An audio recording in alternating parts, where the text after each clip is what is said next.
नमस्कार। आज हम एक ऐसी कहानी की बात करने वाले हैं जिसमें जुनून और बदले की हदें पार हो जाती हैं। एक ऐसी प्रेम कहानी जो बनाने से ज्यादा तबाह करती है। हमारे पास एमिली ब्रॉन्टी की वदरिंग हाइट्स के कुछ अंश हैं जो हमें दो घरों की दुनिया में ले जाते हैं। एक है वदरिंग हाइट्स, जहां तूफान कभी नहीं थमता, और दूसरा है थ्रश क्रॉस ग्रेंज, जो ऊपरी तौर पर बहुत शांत और सभ्य है। और इन दो दुनियाओं के बीच फंसे हैं कुछ ऐसे किरदार जिनकी मोहब्बत और नफरत वो पीढ़ियों तक चलती है। इस कहानी को समझना मतलब इंसानी जज्बातों की सबसे अंधेरी गलियों में झांकने जैसा है। बिल्कुल। तो आज हमारी कोशिश यही रहेगी कि हम इस कहानी की परतों को खोलें और उस एक सवाल का जवाब ढूंढें जो इसे पढ़ने वाला हर इंसान पूछता है। क्या हीथक्लिफ एक विलन था जिसे हालात ने बनाया, या वो शुरू से ही एक बुरी ताकत था? चलिए, इस उलझी हुई कहानी को सुलझाने की कोशिश करते हैं। तो कहानी का दरवाजा हमारे लिए खोलता है एक बाहरी आदमी, मिस्टर लॉकवुड।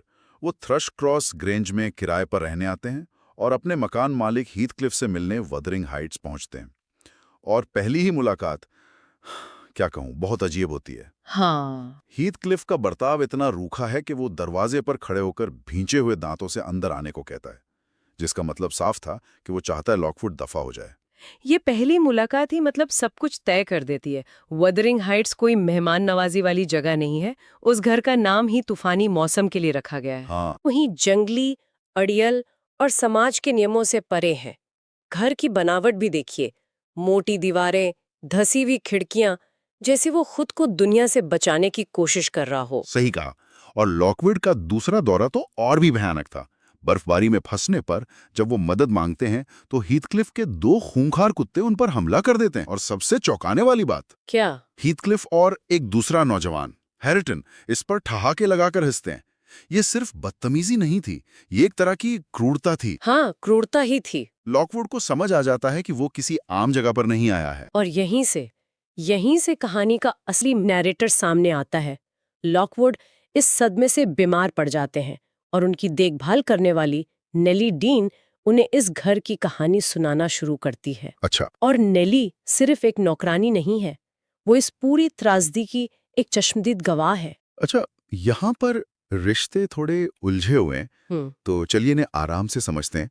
नेली बताती है कि जिस जवान लड़की से लॉकवुड मिले वो कैथी है। हाँ। ये हमारी कहानी की पहली कैथरीन की बेटी है। हाँ। और जो लड़का है हैरिटन, वो कैथरीन के भाई हिंडले का बेटा है। हाँ, तो ये दोनों चचेरे भाई बहन हुए। बिल्कुल। और इन सबकी जिंदगियों को हीथक्लिफ ने अपने बदले के जाल में उलझा दिया है। बिल्कुल। और ये दो परिवार, अर्नशॉ और लिंटन, ये सिर्फ दो परिवार नहीं है। ये एक तरह से प्रकृति बनाम समाज की लड़ाई है। अच्छा। वुदरिंग हाइट्स के अर्नशॉ परिवार में वो जंगली, बेपरवाह जुनून है जो किसी नियम को नहीं मानता। और थ्रश क्रॉस ग्रेंज का लिंटन परिवार, वो तहजीब, दौलत और सामाजिक कायदों का प्रतीक है। समझ गया। हीथक्लिफ और कैथरीन इसी प्रकृति की उपज है। और कहानी का असली संघर्ष तब शुरू होता है जब कैथरीन समाज और प्रकृति के बीच फंस जाती है। तो कहानी अतीत में जाती है, जब घर के मालिक मिस्टर अर्नशॉ एक दिन कहीं से एक छोटे गंदे से लड़के को ले आते हैं। और उसका नाम हीथक्लिफ रखते हैं। उनका अपना बेटा हिंडले हीथक्लिफ से उसी दिन से नफरत करने लगता है। हाँ, बेइंतहा नफरत। एक घटना का जिक्र है जहां हिंडले हीथक्लिफ को बुरी तरह पीटता है, लेकिन हीथक्लिफ वो चुपचाप सब सह लेता है। उसकी आंखों में आंसू नहीं, बल्कि बदले की एक ठंडी आग दिखती है। वो बचपन से ही एक सर्वाइवर था। उसने सीख लिया था कि अपनी भावनाओं को कैसे छिपाना है और ताकत कैसे जमा करनी है। उस वक्त उसकी दुनिया में सिर्फ एक ही रोशनी थी, कैथरीन अर्नशॉ। हाँ, कैथरीन और हीथक्लिफ का बचपन का रिश्ता किसी नियम को नहीं मानता था। वो दोनों एक दूसरे की परछाई थे, समाज से दूर उन पहाड़ियों पर आजाद घूमते थे। बिल्कुल बागी थे दोनों। एक बार तो उन्होंने गुस्से में धार्मिक किताबों को फाड़कर कुत्ते के घर में फेंक दिया था। उनका रिश्ता प्यार से ज्यादा कुछ था। वो एक पहचान थी, वो एक दूसरे को पूरा करते थे। लेकिन फिर कहानी में वो मोड़ आता है जो सब कुछ बदल देता है। थ्रश क्रॉस ग्रेंज में लिंटन परिवार के साथ कुछ हफ्ते बिताने के बाद कैथरीन की वापसी। जब वो लौटती है तो वो बदल चुकी होती है, पूरी तरह से। एक जंगली आजाद लड़की की जगह अब एक सजी संवरी नाजुक लेडी खड़ी थी। और हीथक्लिफ, वो वहीं धूल मिट्टी में सना मैला कुचेला खड़ा रह जाता है। ये देखकर उसका दिल टूट जाता है। और ये सिर्फ कपड़ों का बदलाव नहीं था, ये मूल्यों का बदलाव था।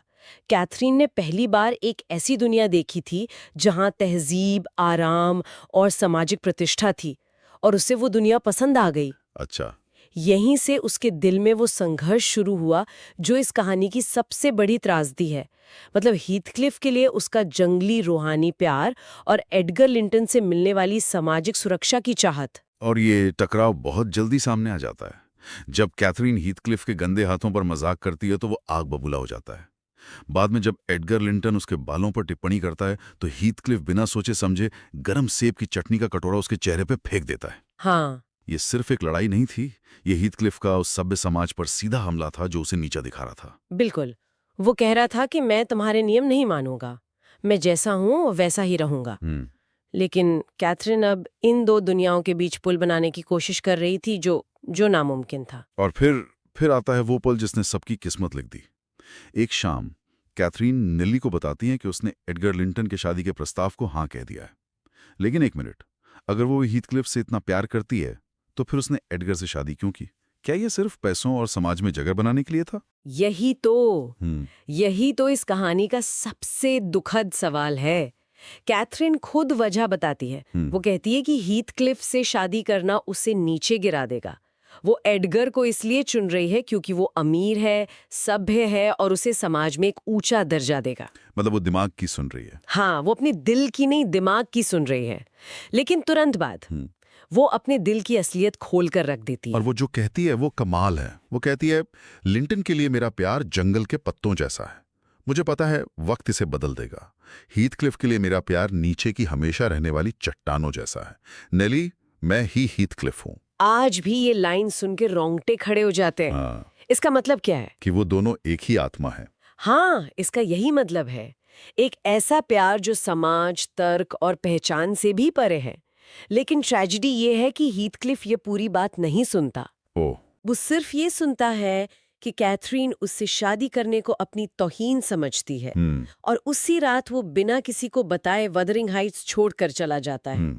एक गलतफहमी पूरी दुनिया को तबाह कर देती है। 3 साल बाद हीथक्लिफ लौटता है। अब वो एक अमीर, ताकतवर और बदलाव आदमी है, लेकिन उसके अंदर का जंगलीपन और नफरत और भी बढ़ गई है।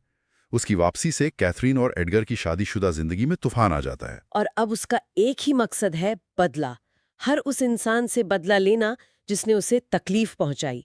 और यही हीथक्लिफ के बदले की सबसे खौफनाक बात है।